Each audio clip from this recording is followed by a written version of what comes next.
Hello, welcome back. Today in this module of acute abdomen, we're going to discuss some general principles. Let's start with the clinical scenario. Imagine yourself in the emergency department. You're seeing a 35-year-old man who presents to the emergency department with 3 days of crampy abdominal pain and diarrhea. He reports subjective fevers, and on your physical examination, he is tender to palpation in all quadrants of abdomen, but he doesn't demonstrate any rebound or guarding. Think about this for just a second. Does this patient have a surgical abdomen? What is an acute abdomen? These are some of the questions I hope to answer in this module. Acute abdomen is defined as the sudden onset of abdominal pain, regardless of the cause. The different layers of the peritoneum is probably very familiar to you. Take a look at this image. The blue outline suggests the layers of the peritoneum, and the peritoneum has 2 layers, the parietal and the visceral.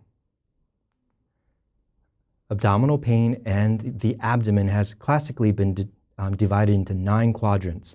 I'm going to differentiate a little bit between the pain of visceral and parietal peritoneum. First, the visceral peritoneum.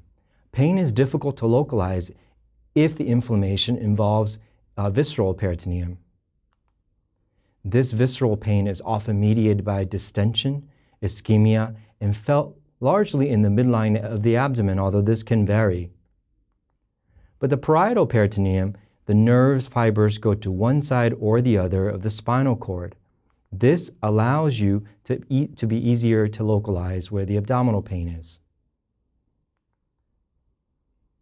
Here, you see a wide variety of differential diagnoses based on the location of the abdomen. Let's go through them quickly.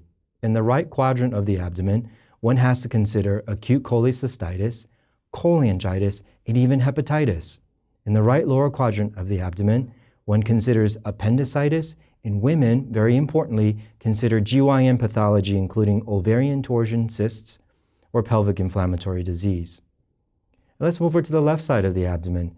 In the left upper quadrant, one has to consider peptic ulcer disease. Mid-epigastrial pain is typically associated with pancreatitis. Again, in the left upper quadrant of the abdomen, the spleen or kidney stones can cause pain. How about the left lower quadrant of the abdomen? We think about diverticulitis, colonic volvulus, colon perforation. Perhaps the most difficult to diagnose are midline structures such as the small intestines, classically associated with small bowel obstruction, or in this situation, a small bowel perforation. So as a surgeon, what is my approach to the patient when I see that clinical scenario of the healthy 38-year-old? Well, I ask myself 3 very important questions. First, does the patient need surgery? Next, how soon does the patient need surgery? And lastly, is there any additional workup necessary? You will find throughout the lectures for surgery that we are commonly thinking about these 3 questions. And this is why one of the reasons we want you to consult a surgeon as early as possible during your workup of the acute abdomen. Let's take a look at some of the common scenarios that may require surgery, and also known as a surgical abdomen. Remember, these are high-yield topics for the USMLE examination. First, perforation.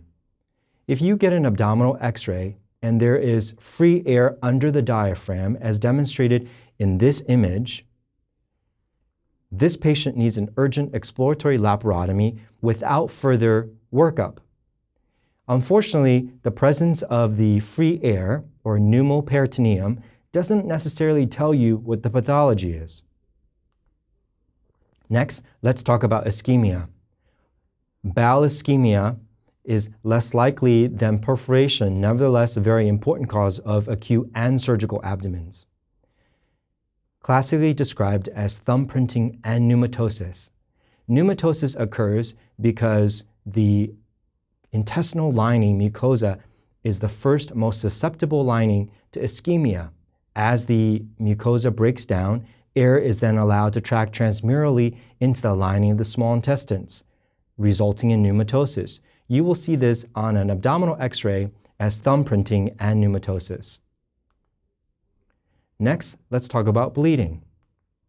Although the vast majority of GI bleeding is treated non-operatively, and we have great success in doing so non-operatively, when the patient becomes hemodynamically unstable, such as low blood pressure or hypotension, peritoneal signs, or they have required a significant amount of blood transfusion, that might be an indication for emergency surgery. And lastly, small bowel obstruction. Small bowel obstruction is one of the most common diagnoses in the United States, one of the most common surgical diagnoses in the United States. Luckily for most of these patients, they don't require surgery. Bowel obstruction, which will be discussed in a later lecture module, is usually associated with previous surgeries. Here in the abdominal x-ray, particularly in an upright abdominal x-ray, you'll notice air fluid levels. Clinical pearls. Remember, not all acute abdomens require surgery, although all surgical abdomens are most likely acute abdomens. And another high-yield fact for your examination, signs of peritonitis, whether it's rebound or guarding, require surgical exploration without further workup. Thank you for joining me for this lecture on acute abdomen.